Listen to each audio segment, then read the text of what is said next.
اے محمد، ہم نے تمہاری طرف اسی طرح وحی بھیجی ہے جس طرح نوح اور اس کے بعد کے پیغمبروں کی طرف بھیجی تھی۔ ہم نے ابراہیم، اسماعیل، اسحاق، یعقوب اور اولاد یعقوب، عیسیٰ، ایوب، یونس، ہارون اور سلیمان کی طرف وحی بھیجی۔ ہم نے داؤد کو زبور دی۔ ہم نے ان رسولوں پر بھی وحی نازل کی جن کا ذکر ہم اس سے پہلے تم سے کر چکے ہیں، اور ان رسولوں پر بھی جن کا ذکر تم سے نہیں کیا۔ ہم نے موسیٰ سے اس طرح گفتگو کی جس طرح گفتگو کی جاتی ہے۔ یہ سارے رسول خوشخبری دینے والے اور ڈرانے والے بنا کر بھیجے گئے تھے تاکہ ان کو مبعوث کر دینے کے بعد لوگوں کے پاس اللہ کے مقابلے میں کوئی حجت نہ رہے، اور اللہ بہرحال غالب رہنے والا اور حکیم و دانا ہے۔ لوگ نہیں مانتے تو نہ مانے، مگر اللہ گواہی دیتا ہے کہ جو کچھ اس نے تم پر نازل کیا ہے اپنے علم سے نازل کیا ہے، اور اس پر ملائکہ بھی گواہ ہیں، اگرچہ اللہ کا گواہ ہونا بالکل کفایت کرتا ہے۔ جو لوگ اس کو ماننے سے خود انکار کرتے ہیں اور دوسروں کو خدا کے راستے سے روکتے ہیں، وہ یقیناً گمراہی میں حق سے بہت دور نکل گئے ہیں۔ اس طرح جن لوگوں نے کفر و بغاوت کا طریقہ اختیار کیا اور ظلم و ستم پر اتر آئے، اللہ ان کو ہرگز معاف نہ کرے گا، اور انہیں کوئی راستہ بجز جہنم کے راستے کے نہ دکھائے گا جس میں وہ ہمیشہ رہیں گے۔ اللہ کے لیے یہ کوئی مشکل کام نہیں ہے۔ لوگو، یہ رسول تمہارے پاس تمہارے رب کی طرف سے حق لے کر آ گیا ہے، ایمان لے آؤ، تمہارے ہی لیے بہتر ہے، اور اگر انکار کرتے ہو تو جان لو کہ آسمانوں اور زمین میں جو کچھ ہے سب اللہ کا ہے، اور اللہ علیم بھی ہے اور حکیم بھی۔ اے اہل کتاب، اپنے دین میں غلو نہ کرو، اور اللہ کی طرف حق کے سوا کوئی بات منسوب نہ کرو۔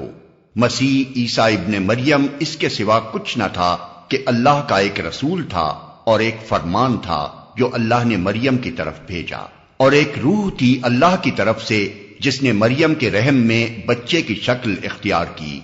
پس تم اللہ اور اس کے رسولوں پر ایمان لاؤ اور نہ کہو کہ تین ہیں، باز آ جاؤ، یہ تمہارے ہی لیے بہتر ہے۔ اللہ تو بس ایک ہی خدا ہے، وہ بالا تر ہے اس سے کہ کوئی اس کا بیٹا ہو۔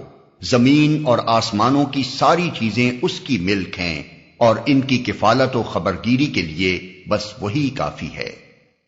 مسیح نے کبھی اس بات کو عار نہیں سمجھا کہ وہ اللہ کا ایک بندہ ہو، اور نہ مقرب ترین فرشتے اس کو اپنے لیے عار سمجھتے ہیں۔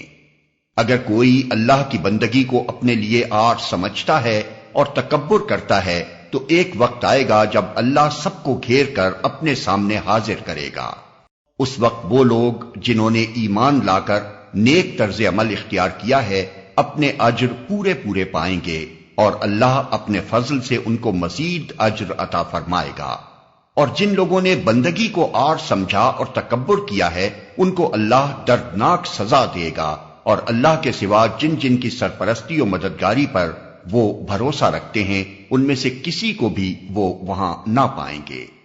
لوگو، تمہارے رب کی طرف سے تمہارے پاس دلیل روشن آ گئی ہے، اور ہم نے تمہاری طرف ایسی روشنی بھیج دی ہے جو تمہیں صاف صاف راستہ دکھانے والی ہے۔ اب جو لوگ اللہ کی بات مان لیں گے اور اس کی پناہ ڈھونڈیں گے، ان کو اللہ اپنی رحمت اور اپنے فضل و کرم کے دامن میں لے لے گا، اور اپنی طرف آنے کا سیدھا راستہ ان کو دکھا دے گا۔ لوگ تم سے کلالہ کے معاملے میں فتویٰ پوچھتے ہیں، کہو اللہ تمہیں فتویٰ دیتا ہے۔ اگر کوئی شخص بے اولاد مر جائے اور اس کی ایک بہن ہو تو وہ اس کے ترکے میں سے نصف پائے گی، اور اگر بہن بے اولاد مرے تو بھائی اس کا وارث ہوگا۔